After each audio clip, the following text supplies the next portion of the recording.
Eh ben voilà, maintenant, bonjour à tous. En ce Bonjour lundi Georges, matin. bonjour à nos Bonjour auditeurs. Florent, tu vas bien? Très bien. Et toi? Oui, ben ça va. Tu te mets aussi dans la carte du monde? Mais c'est une Voilà, ancienne c'est ça. celle-là, Peut-être un peu plus vieille que la tienne, du XVIe siècle. Voilà. 16e. Ouais. Il y avait déjà le golfe du Mexique? Euh, oui, je sais pas s'il prend ce nom-là. Tu vois, c'est que... Ah, Non, c'est je pense pas. Mais sûrement pas le golfe d'Amérique.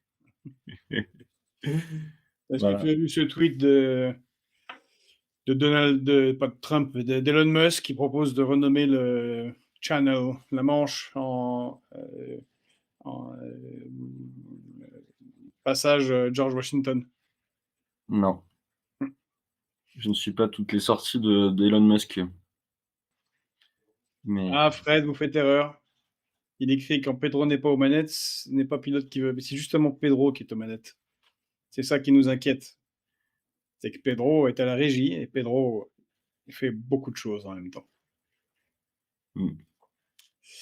voilà. Bon, Donc on va peut-être commencer notre revue de presse et par les États-Unis, puisque c'est assez, comment dire, bruyant ce qu'ils sont en train de faire en ce moment, notamment sur, la question, palestinienne, puisque, Donald Trump a eu encore des déclarations assez fracassantes, à ce sujet-là. Heu, déjà il a annoncé livrer de nouvelles, armes lourdes à Israël. C'est la première partie de sa déclaration et puis, oui, c'est dans un des bombes second temps. 2000 kilos. Comme les FAB russes, des bombes très très puissantes, qui ont des capacités de destruction en profondeur dans le sol. Et que Biden avait refusé à Israël. Mmh. Donc, ces livraisons, elles, oui, voilà, c'est ça. Elles avaient été suspendues, enfin, les livraisons avaient été suspendues par Biden et donc hier, Donald Trump a annoncé, voilà, accepter les livraisons et dans un second temps, il a parlé de nettoyer, la bande de Gaza, heu enjoint, les pays voisins, à savoir, l'Égypte et la Jordanie, d'accueillir, les déplacés, qui se chiffreraient en millions, en potentiellement 1 million de personnes qui seraient déplacées de la bande de Gaza. Heu, voilà, donc évidemment, ces 2 pays ont refusé, cette solution, somme toute, très loufoque. Heu et donc voici encore, heu, une preuve de la politique un petit peu à coup de menton de Donald Trump, qui propose des solutions, inapplicables, dans cette partie du monde. Mais surtout, ça montre que, contrairement à ce qu'ont cru certains, pensant que Donald Trump allait assurer la paix, c'est peut-être d'autres choses qui se préparent. Parce que le nettoyage de la bande de Gaza, et c'est pas 1 million, hein, on parle de 2 millions de personnes. Même dans ce papier, il parle d'1,5 million de personnes. Donc, c'est-à-dire toute la population de Gaza, officiellement, pour nettoyer. Parce que tout est cassé, donc il faut passer le balai et reconstruire. Donc, pendant ce temps-là, ben, les gens, ils ont qu'à aller, comme tu l'as dit, en Égypte ou en Jordanie. Ce qui est très exactement, depuis le début du conflit, après le 7 octobre, l'objectif de l'extrême droite israélienne. C'est-à-dire que les Palestiniens aillent ailleurs, en Jordanie ou en Égypte, afin de reconquérir Gaza. Bon, ses champs de pétrole, de gaz et sa plage. Et donc Donald Trump, sous couvert de nettoyage des débris de Gaza, se met en phase avec le nettoyage ethnique qui est voulu par Ben Gvir et Smotrich, donc les, les, les extrémistes religieux du gouvernement de Netanyahou, même si l'un d'eux les a quittés, en raison des accords à Gaza. Et donc on peut se demander parce qu'il y a ça et puis il y a donc comme tu l'as dit, l'autorisation faite, de délivrer des bombes très, très lourdes à Israël qui a été refusée par Joe Biden et puis la levée des sanctions contre les colons qui avaient commis des exactions. Donc il y avait des sanctions, mises en place par, les États-Unis. Vu l'attitude d'Israël ces derniers jours, c'est-à-dire hier, il y a quand même 15 civils, libanais, ont été tués, qui devaient, rejoindre leur village, ce qui n'a pas pu se faire puisque, l'armée israélienne n'a pas respecté, les l'accord, fixé avec le Liban. Là, on a des 2 côtés, le Hamas et Israël qui disent que l'accord n'est pas respecté. Et une offensive de facto, en cours en Cisjordanie, qui est le grand objectif, d'extrême droite israélienne. Donc on peut se demander si derrière le bruit fait par, Donald Trump, avec l'accord de cessez-le-feu à Gaza, momentané, on n'a pas en fait quelque chose qui cache, une offensive beaucoup plus importante, de l'État d'Israël auquel il aurait déjà donné, son accord. Tout à fait, c'est-à-dire que la souveraineté des États, heu, comment dire? Voisins, d'Israël, est compromise par ces déclarations, ce qui profiterait à Netanyahou pour, on va dire, mettre en place son projet heu, d'étendre Israël et de se faire une espèce de zone tampon, en Israël élargi où il pourrait, voilà, c'est la profondeur stratégique qu'il recherche Et qui depuis sont un en train certain de se moment tailler, et qu'il a pas à pas en Syrie. Parce que la zone d'occupation en Syrie s'étend en mmh, fait, continuellement. Heu, bah, oui, sur le même plateau du au-delà, le Golan. plateau du Golan est déjà occupé depuis 67, mais là, Mmh, depuis l'effondrement du gouvernement de mmh, Bachar el-Assad, il y a extension, sur l'ensemble du plateau et sur les monts avoisinants et autorisation de coloniser le Golan. C'est-à-dire qu'il maintenant est considéré comme, faisant partie d'Israël, mmh, point. mmh. Donc on peut, voilà, Donc et c'est comme tout le reste de ce que nous fait, Donald Trump, il y a un côté extrêmement brouillon. On va faire une ligne de front, sur, la position de la Russie par rapport aux déclarations de Donald Trump et ce qui risque de se passer en Ukraine. Mais que ce soit en Ukraine, que ce soit au Moyen-Orient, que ce soit, en Amérique latine, que ce soit, avec l'Europe, Donald Trump dit tout et son contraire parfois en 2 heures. Et c'est exactement ce qu'il préconisait, dans son livre sur l'art de faire un deal. Parce qu'il se considère comme étant le champion du deal et pour négocier le meilleur deal possible, il faut perdre son adversaire et il faut faire des propositions contradictoires. C'est ce qu'il écrit, directement. Cacher, son objectif réel afin de le surprendre. En il semble qu'il l'applique au niveau international, ces méthodes pour, négocier des deals, en particulier avec les banques, pour ne pas les payer par la suite. Bon, c'est son affaire, mais c'est une pratique très, très, très dangereuse en relations internationales, où ça ne se fait pas du tout de cette manière-là et voilà. En tout cas, c'est clair il masque son jeu et en réalité, on ne sait pas ce que vont faire les États-Unis, aussi bien dans le conflit israélien, et palestinien, avec l'Iran ou avec la Russie ou avec la Chine. Aucune idée. Mmh. C'est-à-dire que ces déclarations, sont des facteurs de déstabilisation et dans les cas de figure qu'on retrouve, dans des conflits assez complexes, on se rapproche pas d'une résolution. Même c'est plutôt l'inverse, c'est-à-dire qu'on va vers un accroissement des tensions, du fait de ces positions, très tranchées et très clivantes et donc loin de se poser en arbitre, les États-Unis se posent un peu en pyromane. Bon, c'est quand même assez habituel de la part des États-Unis, mais heu, les déclarations de cet acabit-là, on n'y est plus habitué. ça se jouait plus dans les coulisses auparavant. Donc,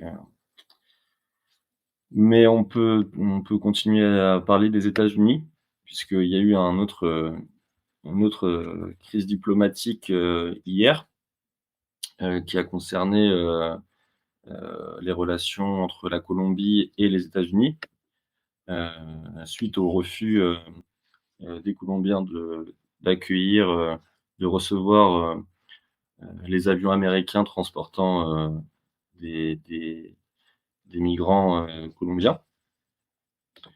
Et donc, suite à ce refus, Donald Trump heu, a brandi la menace de sanctions, heu, de l'établissement de droits de douane, 25 de droits de douane sur les produits importés venant de Colombie. Heu, le le le refus des visas octroyés aux Colombiens et la fin des facilités bancaires aux banques colombiennes, heu et des coupes dans les enveloppes d'aide internationale heu, à la Colombie. Donc c'était des menaces, comment dire? Assez sérieuses. Et donc ce qu'on a appris, enfin, ce qui s'est passé hier, c'est que le président colombien a réagi en disant qu'il allait lui-même appliquer des droits de douane aux produits américains. Donc il y a une petite escalade par le biais des réseaux sociaux. Ça s'est un petit peu enflammé entre les 2 présidents. Et donc ce qu'on a appris ce matin, c'est qu'il y avait eu un accord trouvé sur les transferts de migrants. Et donc ça implique que les menaces brandies par Trump ne seront pas appliquées. Donc bien sûr, Donald Trump dit que c'est une victoire pour les États-Unis et que ça montre que les États-Unis est de retour. Voilà, ils se font plus marcher sur les pieds. Parce que tu avais l'impression que les États-Unis se faisaient marcher Voilà. sur les pieds, toi? Parce que ça, c'est le narratif Non, de on Donald n'avait pas Trump. trop cette impression-là. Plutôt l'inverse, les Mmh. États-Unis marchent à peu près sur les Mmh. pieds de tout le monde et après Mmh. se plaignent que les gens disent: «Houille», un peu trop fort. En tout cas, cette affaire, Mmh. colombienne marque, Mmh. clairement ce que nous écrit Hypatie dans le fil. Il fonctionne par menace et intimidation. Là, c'est le cas est avéré. Donc, il déporte effectivement, heu, des prisonniers, enfin des criminels ou supposés criminels d'origine colombienne illégaux sur le du territoire américain vers la Colombie, ce qui en soi n'est pas complètement illégitime, s'ils sont en particulier illégaux et criminels. Euh, mais il y a eu un bras de fer qui finalement s'est résolu quand même. Ils ont trouvé une entente relativement rapidement, mais on a une belle résistance quand même de la Colombie, ou pourtant qui est très très très sous influence américaine, sûrement l'un des pays les plus sous influence américaine, et des mots assez verts. Donald Trump a critiqué le président colombien en disant encore un gauchiste. Bon. Et le président colombien a eu la bonne réaction, je crois, qui est celle de, alors que son pays est extrêmement faible par rapport aux États-Unis, de dire, eh bien, nous aussi, on va mettre des taxes de 50%, enfin de 25, plus de 50%, si les États-Unis nous menacent de le faire. Alors bien sûr, la Colombie toute seule, ça ne marcherait pas. Mais si d'autres pays le font, en même temps, ça serait le seul moyen de faire plier les États-Unis et que Donald Trump arrête cette technique d'imposer les États-Unis, les intérêts des États-Unis par la force, en menaçant de taxes douanières. Si l'Europe le faisait, par exemple, elle aurait, je pense, une oreille attentive. Mais l'Europe ne le fera pas, elle, parce qu'elle n'a même pas l'indépendance ni le courage de la Colombie. Mmh. Bah, ce qui est intéressant, c'est que ça montre que cette menace, elle est importante, pour certains pays. C'est que les droits de douane fonctionnent quand même, heu, ça fonctionne bien, pour, dans des échanges,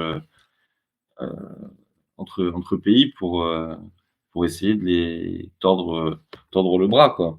c'est vrai que nous, on en est incapable et peut-être qu'il faudrait qu'on s'inspire de ce qui est fait, même si c'est un petit peu, on va dire, c'est un petit peu sévère dans le cas présent, mais on va dire que c'est une bonne mesure pour, essayer de défendre ses intérêts. Qu'est-ce qui est une bonne mesure pour défendre tes intérêts? Puis, tu parlais de, bah, les droits de Ça l'homme. dépend, parce que tu peux avoir un backlash très sévère pour les États-Unis. D'abord, les États-Unis ont la première armée au monde, la première ou la deuxième force nucléaire, euh, la première économie. Donc, bon, c'est facile de. Ah, c'est comme si Tyson menaçait un enfant de 5 ans, physiquement.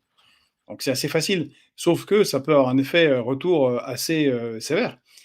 Beaucoup d'économistes aux États-Unis s'inquiètent, et pas qu'aux États-Unis, s'inquiètent de l'effet inflationniste de mettre des taxes à tout le monde, parce que ça a la conséquence, un effet inflationniste sur un problème d'inflation qu'ont déjà les États-Unis, qu'ils souhaitent combattre. C'est vraiment pas une bonne idée. Enfin, c'est un béaba en économie. Et puis, ça risque ben, d'avantager les BRICS. C'est-à-dire, si tu es un dirigeant dans le Sud global et que tu n'es pas encore dans les BRICS, comme la Colombie, et que tu vois ce genre de menace, pour la moindre chose. Ah, on va vous faire des taxes de 25, de 50%, des menaces à peine voilées d'invasion, ou encore l'idée qu'il a ressorti ce week-end de menacer la Russie, si la Russie ne fait pas un accord immédiat avec l'Ukraine, de prendre les avoirs gelés russes, ce qui est illégal, et de les transférer à l'Ukraine. Mais l'effet immédiat sera l'aggravation des tensions qu'a provoqué l'administration Joe Biden. L'inquiétude de la plupart des dirigeants de se dire mais en fait ces gens sont instables, ils vont se servir des dépôts qu'on a dans leur banque centrale pour nous imposer la politique qu'ils voudront nous imposer quand ils le voudront. Je, ça peut jouer contre les États-Unis. Et je pense que les BRICS sont tout à fait ravis de ce côté erratique et des menaces que fait Donald Trump.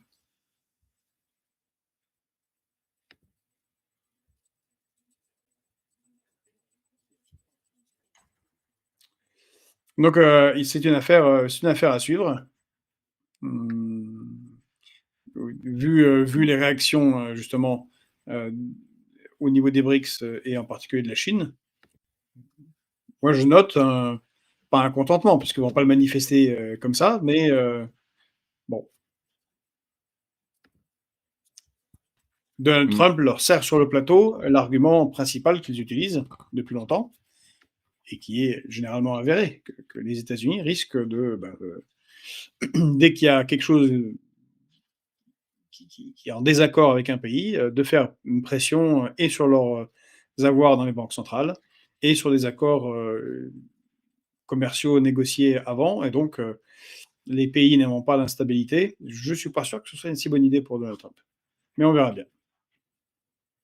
Bah, dans le cas présent, il a quand même réussi à ses fins à court terme.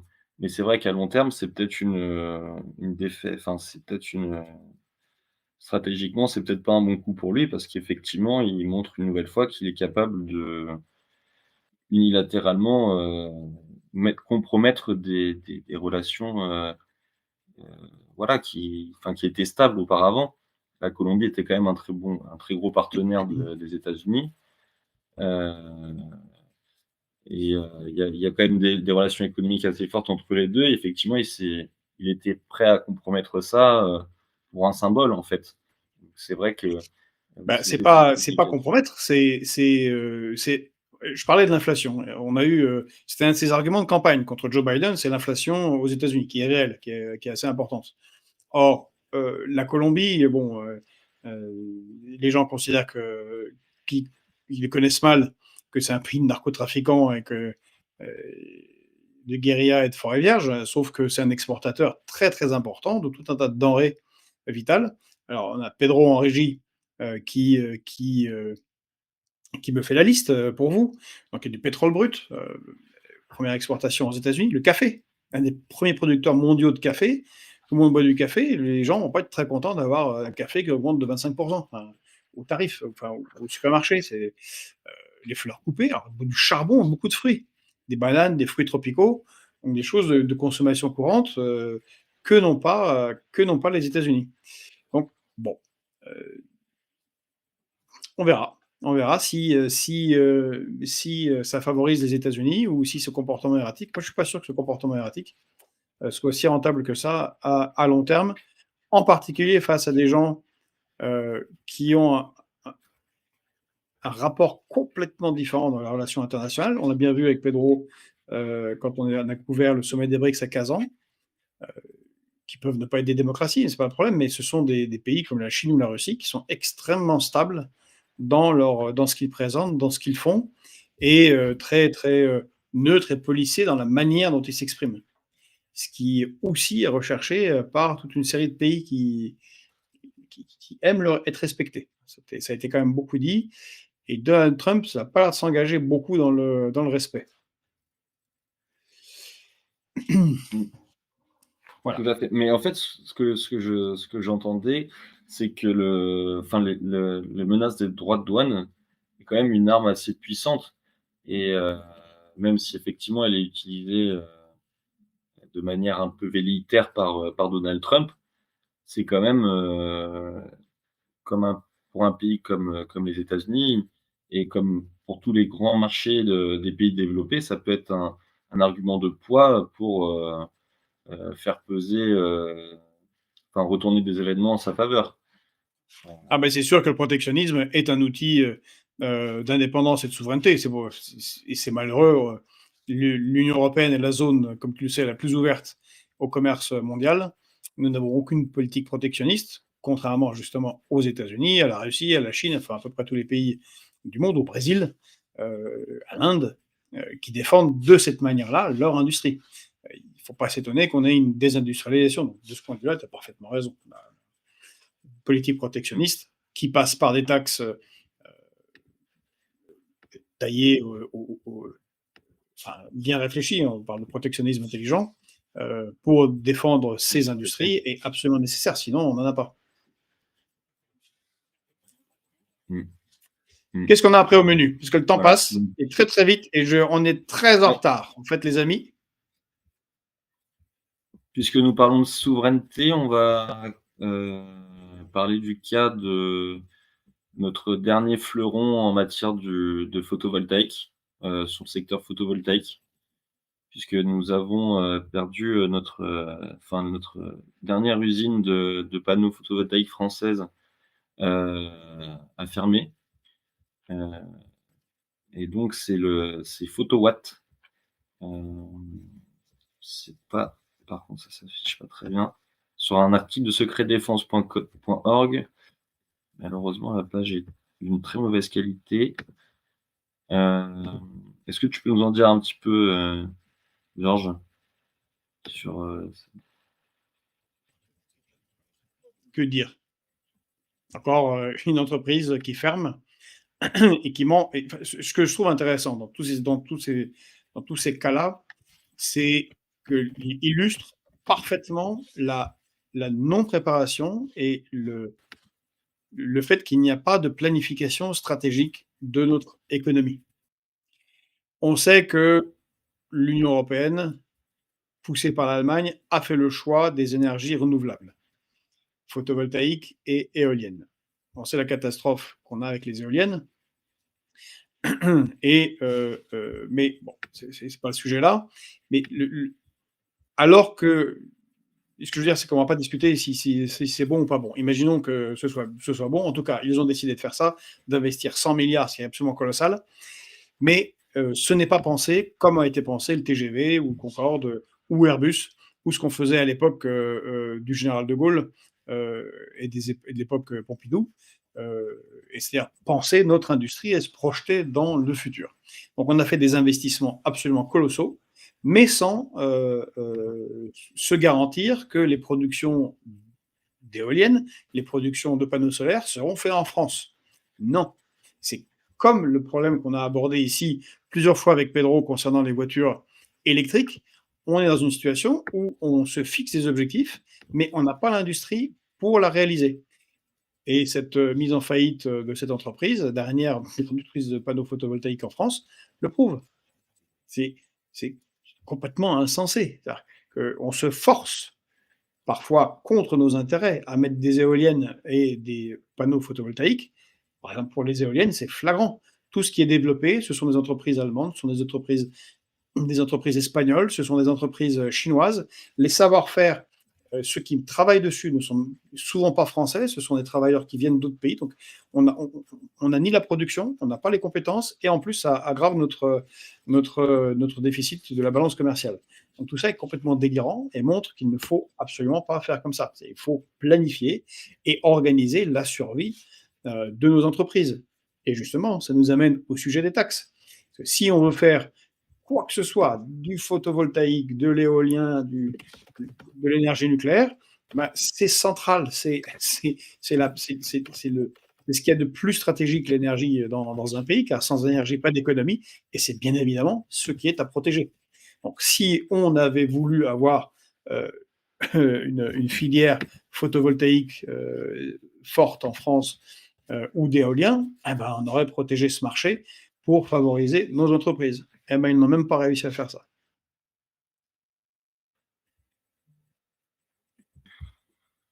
Et le plus gros Sur le fil, on a un débat entre je vois sur le fil que vous avez un gros débat sur Israël et Gaza. Un affrontement entre deux personnes, je crois que ça a été compris. Peut-être qu'on peut passer à autre chose. Le plus gros dans cette histoire de Photowatt, c'est qu'en fait, c'était une filiale d'EDF. Et donc, normalement, on s'attendrait à ce que elle ait les moyens de ses ambitions, en fait, d'être comme ça, une entreprise de notre plus grande entreprise de l'énergie nucléaire et électrique. Mais pour autant, il y a eu un sous-investissement chronique dans cette entreprise et un manque de stratégie globale sur ses activités, ses approvisionnements, etc. En fait, c'est un petit peu Ouais, c'est ce que je disais, il n'y a pas de pensée stratégique. En dehors du fait que c'est absurde de la manière dont les énergies renouvelables sont pensées au niveau européen, mais même dans ce cas-là, il n'y a pas de pensée stratégique. Il n'y a pas de protection de nos entreprises, c'est bien ce que je disais. Mmh.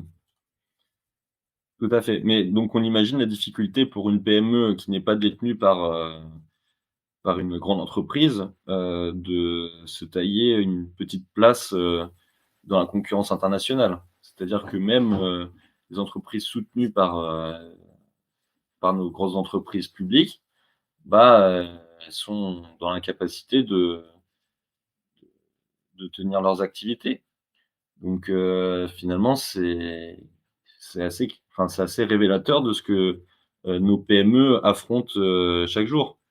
Le manque de soutien, de la part des autorités et cetera. Donc, c'est assez édifiant. On va peut-être passer sur un autre cas de désinvestissement chronique, puisque, on a eu, hier, des manifestations, les manifestations depuis, Florent, il y a un problème avec ta caméra. On t'entend contre pas, Pedro. l'austérité, Florent, puisque c'est une Florent, on manifestation t'entend pas. pour, réclamer, la vérité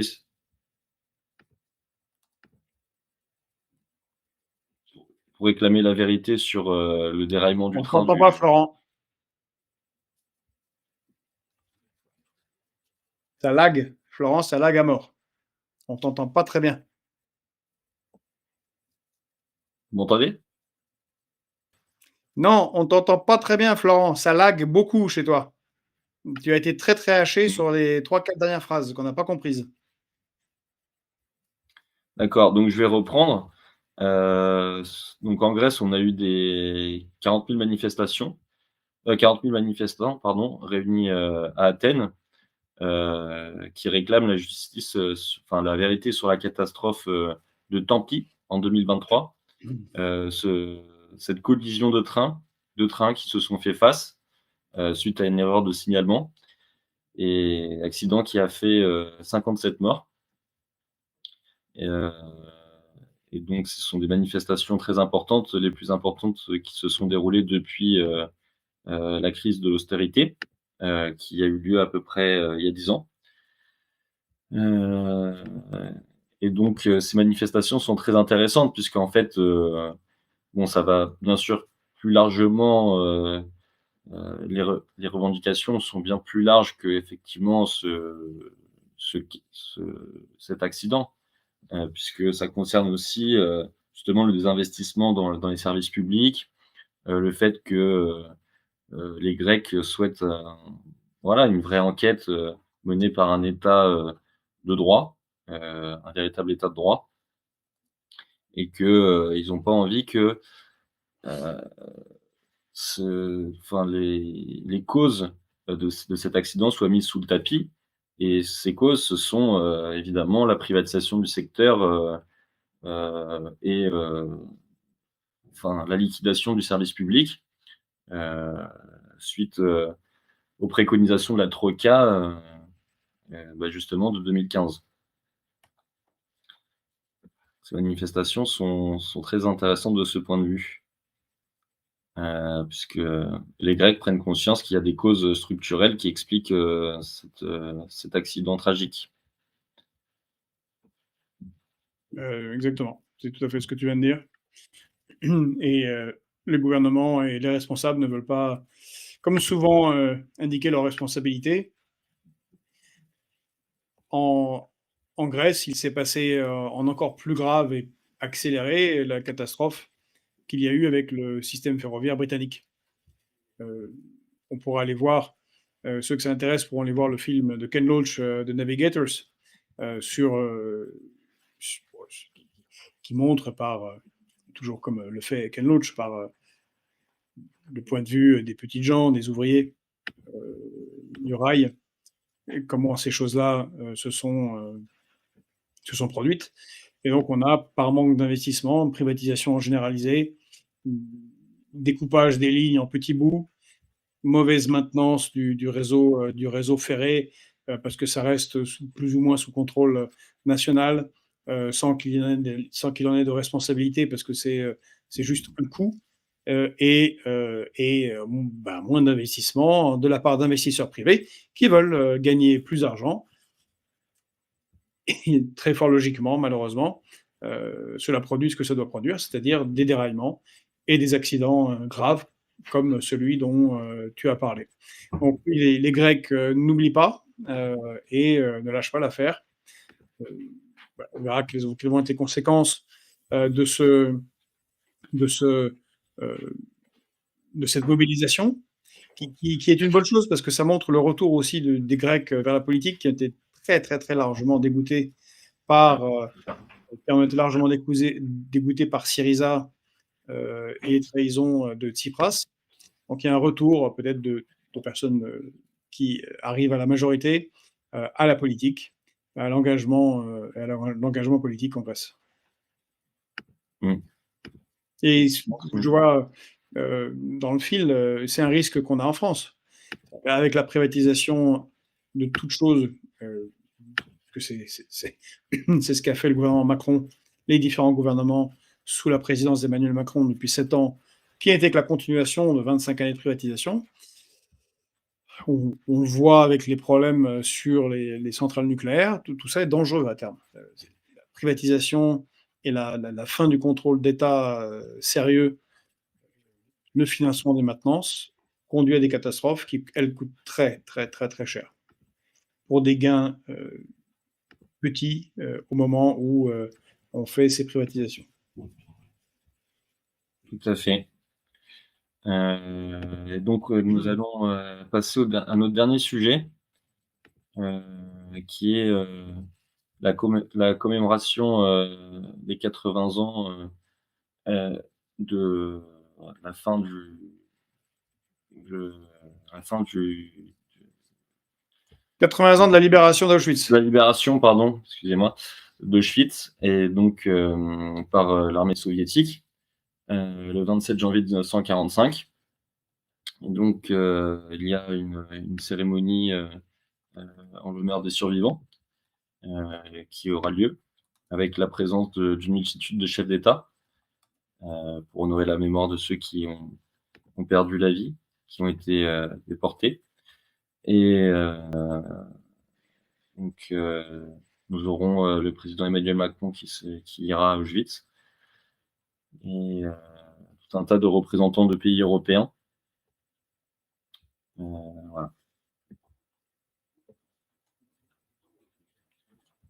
Par contre, voilà. Donc c'est le 80e anniversaire de la libération d'Auschwitz. Et c'est bien une libération d'Auschwitz et pas quelque chose qui est arrivé par hasard, comme on essaye de nous le vendre depuis quelques années, et de dire que l'Union soviétique ne voulait pas libérer. Donc ce qui est intéressant, c'est que le corps d'armée qui a libéré Auschwitz il y a 80 ans, c'était l'armée du général Krasavin, c'est la 100e division du 60e front de Voronezh. Quand on entend les chiffres 100e division, 60e armée du front de Voronezh, ben oui, les soviétiques ont sacrifié 27 millions de leurs dans la destruction de l'Allemagne nazie. Ça a été un combat âpre et fait assez étonnant, parce qu'à Auschwitz, comme tu l'as dit, c'est le symbole du totalitarisme et de la terreur nazie. On a plus de 1,1 million de personnes qui sont mortes juste dans ce camp d'extermination, principalement des juifs et des tziganes, puisqu'on a la Shoah, mais on a aussi le Porajmos. Le Porajmos, c'est l'équivalent de la Shoah chez les tziganes. Il faut savoir que les tziganes ont été massacrés à 90%, quasiment à l'extinction totale des tziganes et gitans pendant la Deuxième Guerre mondiale. Et donc, le Auschwitz était la destination favorite, entre guillemets, choisie par les Allemands pour les Juifs de France, qui a été capturés. Et il y a un résistant français qui a joué un rôle important dans la libération du camp par l'Armée rouge. Et c'est Raphaël Feigelson, grand résistant français, qui a vécu très longtemps, parce qu'il est décédé seulement en 2021. Et Raphaël Feigelson s'était échappé quelques jours avant. Pourquoi ? Parce que dans leur folie génocidaire totale, les SS du camp, comme dans d'autres camps, ont organisé une marche de la mort, emmenant presque 60 000 détenus à pied, dans le froid hivernal, malades, non couverts, mal nourris, pour les exterminer par une marche de la mort, justement. Et c'est dans ce cadre-là que Raphaël Feigelson a pu s'échapper. Et c'est lui qui est allé entrer en contact avec l'armée rouge qui était pas très loin, l'armée soviétique, et spécifiquement avec le major Anatoly Shapiro, qui d'ailleurs est ukrainien, c'est amusant. Anatoly Shapiro, et c'est l'unité du major Shapiro qui était la première à rentrer à Auschwitz, à libérer le camp, où il n'y avait plus que, malheureusement, 7000 détenus, dans un état évidemment de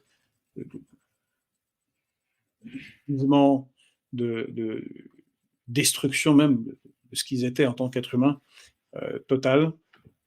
Mais ça a pu donner à voir à l'ensemble de l'humanité ce qu'était le processus de mise à mort industrielle par le Reich, Troisième Reich allemand et les nazis. Il faut savoir aussi que, peut-être de manière étonnante, mais les camps d'extermination, les nazis ont essayé de les camoufler. C'est-à-dire qu'en plus d'emmener 60 000 personnes dans une marche de la mort, dans les semaines qui ont précédé, les nazis ont sabordé, détruit les chambres à gaz, les ont dynamitées, ont enterré les cendres, le plus possible de cendres des victimes, ont brûlé une grande partie des registres.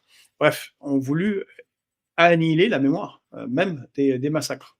Ça a été le cas, par exemple, avec un camp célèbre, le camp de Sobibor, qui est complètement disparu de la carte. Alors on sait qu'il a existé parce qu'il y a eu une évasion célèbre justement 2 soldats soviétiques avec d'autres prisonniers. C'est une des rares évasions de masse d'un camp d'extermination, mais ça nous a permis de voir le processus d'effacement déjà mis en œuvre par de la mémoire, déjà mis en œuvre par les nazis. Non seulement l'extermination, mais effacement de la mémoire de cette extermination. Alors ce 80e anniversaire, cette 80e commémoration de l'anniversaire de la libération d'Auschwitz résonne un peu de manière étonnante, car eh bien, les principaux responsables de cette libération, à savoir les soviétiques, principalement des Russes, eh bien, ne sont pas là, ne sont pas invités, en raison de la guerre en Ukraine. Et donc on a une situation assez étrange, où le libérateur du camp n'est pas là pour les cérémonies de commémoration. C'est plutôt pas très intelligent pour la mémoire. Il ne faut pas s'étonner qu'il y ait une telle incompréhension quand on fait ce genre de choses, parce que ça crée de la confusion.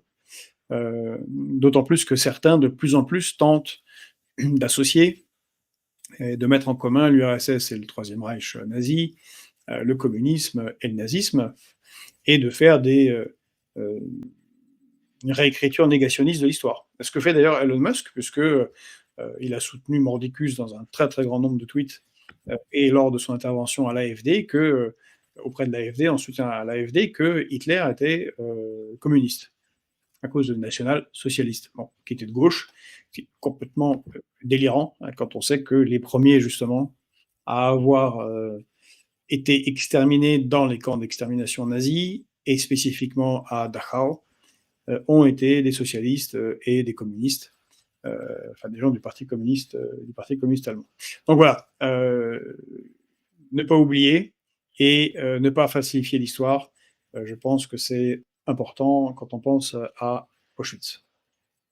Tout à fait. Merci pour ces rappels historiques, Georges. Et globalement, merci pour cet éclairage lors de cette revue de presse.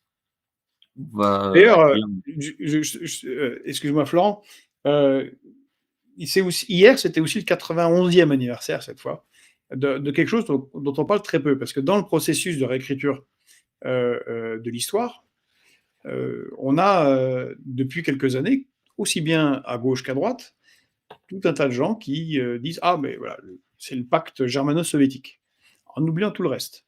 Non seulement Munich, du côté français et britannique, mais on oublie le 26 janvier 1934, et le 26 janvier 1934 a été le premier pacte à l'international signé par l'Allemagne hitlérienne, à savoir l'accord germano-polonais, avec le maréchal Piłsudski, complètement éradiqué et effacé des tables de la loi historique, en tout cas en Occident, et que d'ailleurs a rappelé Poutine lors de son interview avec Tucker Carlson. C'est pour ça que la plupart des gens se demandaient mais de quoi il parle. En fait, il parlait de ça, de cet accord de coopération entre l'Allemagne nazie et la Pologne, et qui a donné une légitimité internationale, parce que c'est la première signature internationale pour l'Allemagne nazie d'Hitler. Et en plus, une certaine légèreté de la part de la Pologne concernant la Tchécoslovaquie, puisque ils s'étaient mis d'accord sur le partage aussi de la Tchécoslovaquie, qui allait être après envahie par l'Allemagne nazie. Donc, bon, c'est toujours problématique quand dans l'histoire on oublie des bouts qui facilitent la réécriture. Malheureusement, l'histoire est compliquée et en général, malheureusement, elle est beaucoup plus compliquée qu'on ne le laisse entendre.